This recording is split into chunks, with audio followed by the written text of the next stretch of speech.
Welcome to Heckscher Wild at the Stanford Museum and Nature Center. It is Iguana Awareness Day, so we are here to meet our green iguana, Merlin.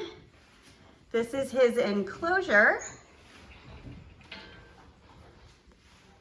Now, since iguanas are such a large lizard, they do need an awful lot of space. Kaitlin, how big can iguanas get? So iguanas can actually get up to 6.5 feet long. So you want to make sure that you have quite a large enclosure to make sure you have enough space to fit them.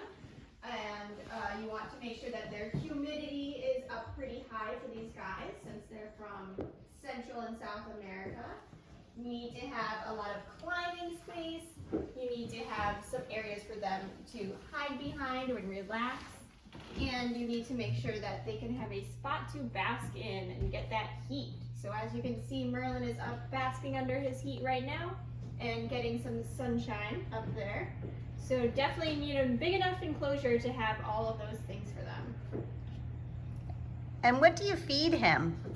So iguanas are herbivores. They're actually a type of herbivore called a folivore.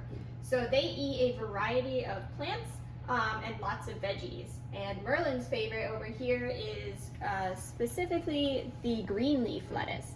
So today I've mixed in some green leaf, some romaine, some green beans. So anything that has lots of veggies in it, he will definitely enjoy.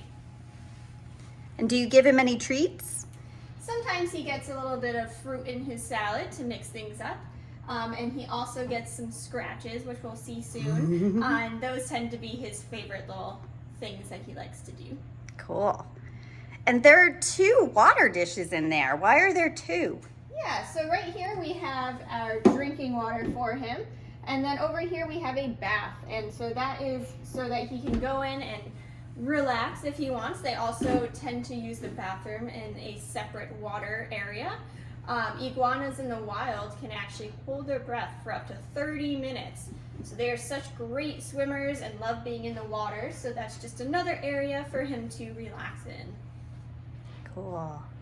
And do you think he wants scritches today? Of course he does. Let's go see. Hi, bud.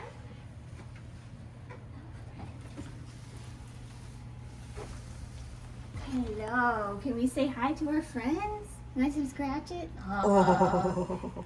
Some nice scratches. So Merlin right now is shedding. Iguanas can shed their scales and some of their skin. So right here, he's shedding here. So sometimes he likes some scratches right by the shed. Yeah, because it can be a little itchy for them.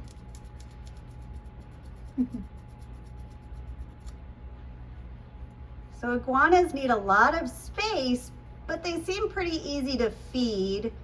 And he seems pretty mellow. Is he a dangerous pet to have? So if you're going to have an iguana as a pet, you want to make sure you do lots and lots of research.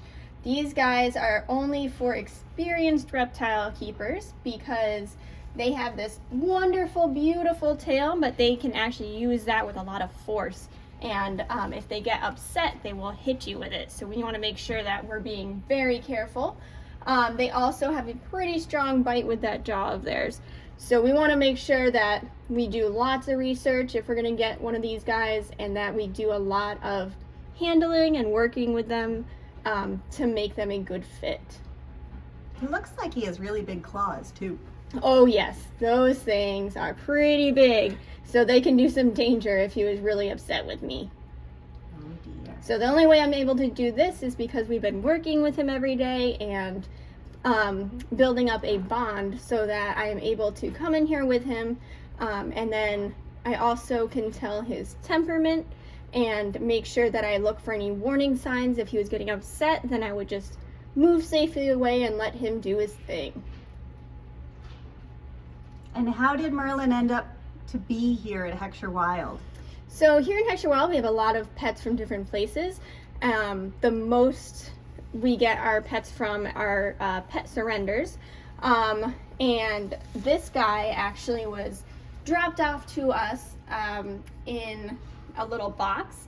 And unfortunately, someone did not understand the correct care that they needed for these guys. And so they had kept him in a small box and then realized they could not take care of him. So he came here from a family that just needed another home for him. And then we were able to give him a much larger enclosure. Unfortunately, because of that, he will be a little bit stunted in his growth. His tail, if he'll let me show it, right there, is a little stubby because it did break off. And so just because of how he was being raised before, then he will not be able to get to his full length. So he's going to spend the rest of his life hanging out with us. Awesome. Well, thank you for showing us Merlin on Iguana Awareness Day. Thank you, Merlin. No, cutie.